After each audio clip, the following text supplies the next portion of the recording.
Hi everyone! So I wanted to do a fun video, palettes I wish existed. I have done this a few times before. I believe my first one was in 2018. I've done a few generally based around brands. I believe a couple just sort of fantasy things I wish existed or things that I would do if I had like my own makeup line or something like that. This is just sort of a fun brain activity. It's just fun to think about things that I wish existed or things that I would put into different color combinations, and I'm going to show a couple of things that I was inspired by the ColourPop 9-pan palettes. Not necessarily things I think ColourPop would actually produce, just things that I wish existed based on my own personal interest. I plan on doing another ColourPop palettes I wish existed based off of decades. If anybody steals my idea, I will find you. But I'm working on one to show a little bit later that's sort of like a palette inspired by the 60s, by the 70s, by the 80s, because I think ColourPop would actually do whole collections based on that, just like 60s mod and say like 90s grunge. That sort of feeling, but this is different, and this was very inspired by music for me, of course, and I took inspiration from a very specific part of music history, like the mid-late 60s through the early 70s, Laurel Canyon, California sound, one of my favorite parts of music history, so I thought that I would embrace it. Also, I spent like an hour trying to get this wig to stay in my head without any sort of additional help, and it would not, so we're dealing with a headband. I will hear nothing of it. This is also very true to the style of the time, which is one of my favorite things, and why I like to wear the headbands from time to time and the flower crowns, because you don't see what else I'm wearing or what else I choose to wear. You get this. Aren't you lucky? So anyway, the first palette I wish existed, I am calling A Winter's Day, and it is inspired by a lyric from California Dreamin' from the Mamas and the Papas. This is a cool toned palette. It's really inspired by the specific lyric, all the leaves were brown and the sky was gray. I just really have been wanting the cool tones, and this really just seemed like a winter's day, or like an early winter, late fall sort of color scheme. Like if you were walking around outside, these are the sort of colors you would see between the sky and the ground and sort of the nature around you, which is also where some of my inspiration comes from. I'm very inspired by music, and I'm very inspired by nature, and this color story is very much music and nature tied together, so two of my absolute favorite things. So it's a combination of mattes and metallics. Could even be a pressed glitter in there, since ColourPop has been liking to throw those in. I personally wouldn't like something like that. I don't like working with pressed glitters, but I do really like the ColourPop metallics, so I definitely would go that angle, but I could see like the middle shade especially being one of those pressed sort of glitter pigment things. Yeah, it's just a mix of cooler toned grays, taupey shades, that sparkly blue, just something to inspire me to see if I can find similar things like this. I don't have a lot of colors like this in my collection, which is why this is like my #1 dream. And I've been really inspired by the ColourPop 9-pan palettes, and I've really enjoyed their collections that they've focused on a specific color family, but I think that they could also do a lot with different color stories, and people were really into some of the cooler tone palettes they have. So I feel like something like this people would want because it fits a gap compared to other things that are easily accessible. So one of my main wants, and has been for the last couple of years, has just been more cool tone shadows and making them more accessible. So that's the first one. Now on the complete opposite side of the spectrum, I wanted to do something very safe and very warm, very cozy. This is the Tapestry palette, which I was inspired by the Carole King album of the same name. When I look at it, just the album cover alone is very warm and comforting. A lot of the songs in there are very familiar, songs that you've probably heard other artists cover. because Carole King has written so many songs. The theme song to the Gilmore Girls is also on there, just the original version, not the one that was re-recorded for the series. But, you know, I would go to the ends of the earth because, darling, to me, that's what you're worth. And there's a lot of even earth references specifically within the lyrics, within like song titles. I feel the earth move.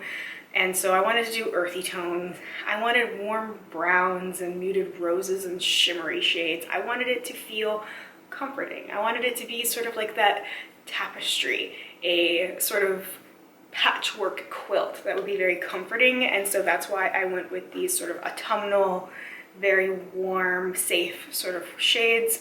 Again, a mixture of mattes and metallic shades. So you have you know, metallic gold, of course, and you have a more bronzy shade, and then a coppery, like leaning a little bit more orangey, a little fiery, and then you have the safer sort of, you know, matte beige color and matte brown, matte reddish brown. Not unique by any means. I'm pretty sure I could probably get a very close assortment of these shades with what I already have. I just wanted to have that opposite to the Winter's Day palette as well. So you could have one palette that was cooler, one palette that was warmer. You could combine the two of them together. I love mixing and matching warm and cool tones together.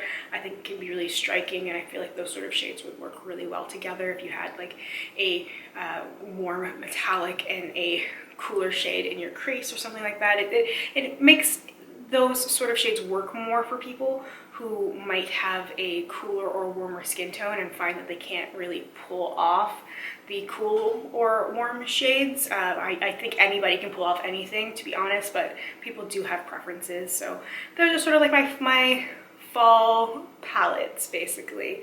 And I just was very inspired by the lyrics of those songs, and just I was listening to the album and just very cozy, and I really hope that that sort of comes through with my fantasy palette. I came up with another sort of cool tone palette, a little bit more unique, a little bit more in the weird. Maybe it's an eccentric palette. This is probably the one that, well, one of the two that I feel like people probably like the least, but maybe I'm wrong. This is one of the ones that I like the most. It's called Paved Paradise. Inspired by Big Yellow Taxi from Joni Mitchell. So, you know, don't it always seem to go? You don't know what you've got till it's gone. They paved paradise and put up a parking lot. And I wanted to have a mixture of shades in there that were cooler, sort of like the gray color. I wanted to have the yellow, because Big Yellow Taxi, and I wanted to, because yellow I also think sunshine, and I wanted a blue to represent the sun. Now I know there's two shades there that look kind of similar, but one is more of a sort of pavement inspired, like dark gray metallic, and then there's a green metallic, so sort of like the trees for, like, they pave paradise, put up a parking lot. They charge, you know, they put the trees in a museum and charge people $1.50 just to see them.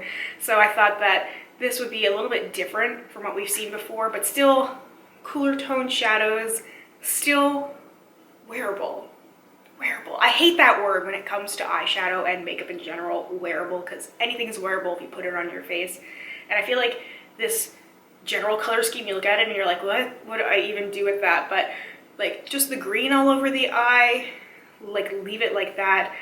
You could use like the dark gray metallic shade as a dark smoky eye. You could use the light blue on the inner portion and then have like that darker blue on the outer, or the light blue and then the dark gray, or the gray and the silver. Do some sort of halo eye. I wanted some sort of weird sort of Super Shock kind of inspired shadow, so that's why I have the black, pink, sort of grayish purple, all sort of beautifully put together, and I feel like you would swipe it and it would just be this unique shimmery shade.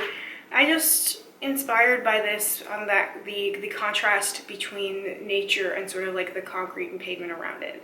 And I feel like that's a lot of what we see around. We see a lot of nature surrounded by the tall buildings, surrounded by pavements, surrounded by, you know, the dark and the light. And I feel like it comes out in the summertime, especially, where you have sort of maybe a lighter purple flower, and you have the green from the stem and from the grass and yellow tree and blue sky, but you also have gray. So that's where the inspiration from the Paved Paradise palette came up.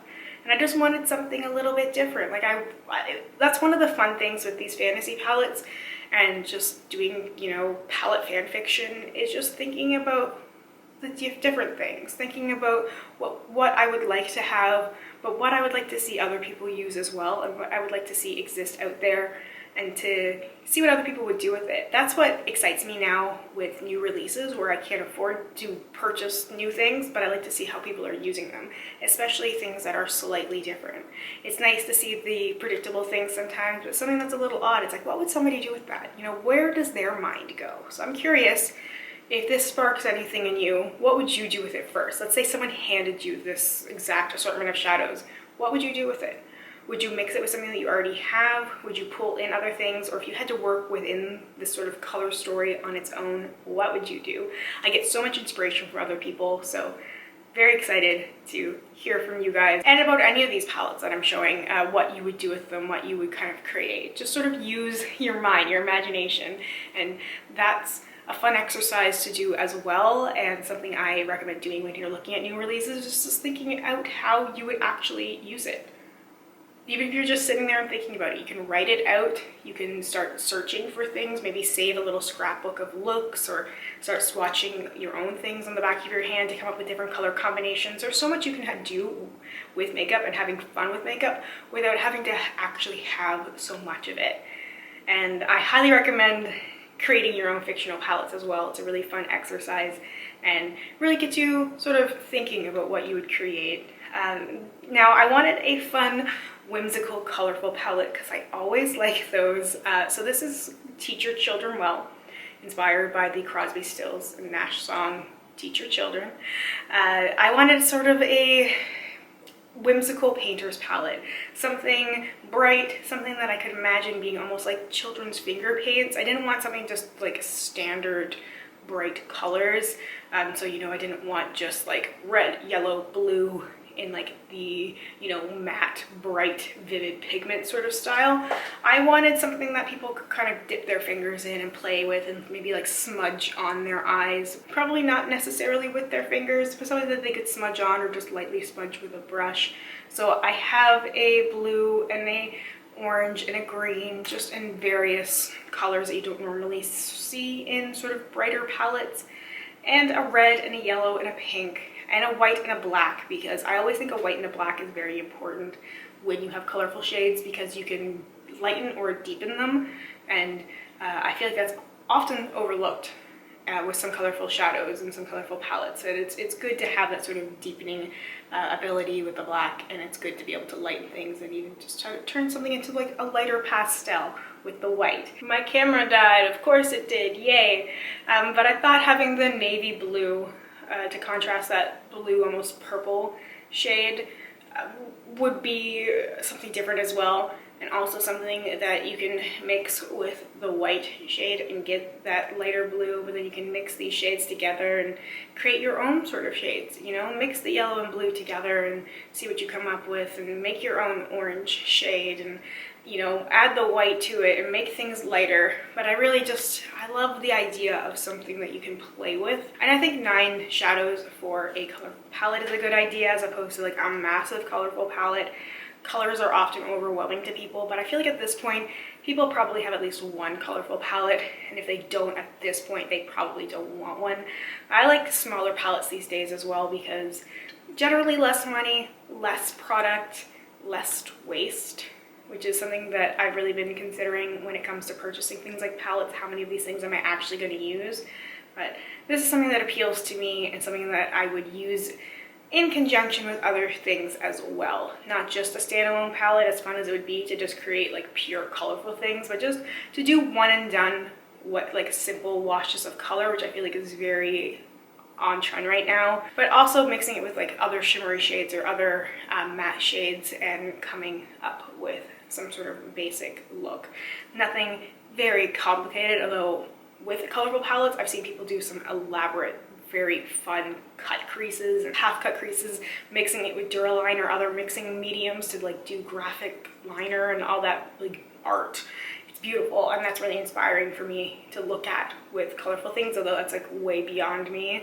I cannot pull off like the, you know, fine lines, geometric stuff at all, but seeing pictures of people who have done it successfully is so satisfying. And the last palette I dreamed up is called Peaceful Easy Feeling, based off of the Eagles song of the same name. There's something with the Eagles that makes me think of the desert, and there's something about Peaceful Easy Feeling and some of the songs off of that particular record that make me feel sort of the classic desert inspiration, and it really does have that laid back California sound, and there's something within the music that makes me think of the greens and the oranges and the reds. I think of, like, you know, rusty reds and teals, and there's some of that sort of reference within the lyrics of the songs as well, so I'm sure that aids it. But I wanted greens, and I wanted the typical sort of sunset colors. So you do have 3 shades of green. You have a blue,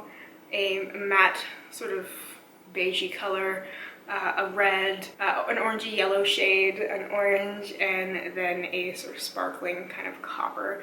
And most of these that I envision are more on the matter side, but that's how I feel like I would personally use them. I would like to see some like metallic oranges and maybe some metallic blues and stuff like that, but this is just the color story that spoke to me for this particular inspiration, Peaceful Easy Feeling. And I feel like you look at it, and for me, this color scheme puts me at ease. Like, it really does look very calming to me. And again, it comes back to nature references. It comes back to sunrise, you know, the kind of golden shade and orange and red, very classic sort of sunshiny sort of sunrise, sunset, you know, inspo there. But then with these greens, with like an olivey sort of shimmer shade as well, something that you could put all over your lid, or mix some of these shades with the yellow or the orange or the blue. And that's what really inspires me, is those different combinations of things. And I don't feel like I've seen anything quite like this in an eyeshadow form. This is one of the ones that I really want to create as well. Okay, all of them I want to create with what I have, and I don't have the things to create this. I know I don't have those greens. Like, I just know that. I wish I did, and I wish it existed, which is why I did this. So anyway, thank you so much for watching and for hanging out with me. Thank you for constantly reminding me of this series and constantly wanting me to show more of my fictional palettes and my color stories and the sort of dreams and inspirations I have. It means a lot to me that people are actually at least even kind of interested in the inspiration that I have for makeup, and the inspiration that I get, and the places for my inspiration, like music and like nature, and, you know, where I get my inspiration from. It's one of my favorite things to talk about, so it makes me really happy that people actually want to hear that. So I hope you liked looking at my fictional dream palettes. I hope you will create some of your own, and please let me know if you have, and if you have any of your own palettes I wish existed videos, or if you've like posted stuff on Instagram or something, please let me know, because I would love to see it. I love seeing what other people are sort of craving and wanting. Let me know what you think of my creations, if you would buy any of these, if you would use any of these, and how you would use them especially. I would love, love, love to hear from you. Thank you so much for watching. I hope you are doing well. Please, please treat yourself with kindness. Treat everyone with kindness. Let me know if you have any questions, comments, or concerns.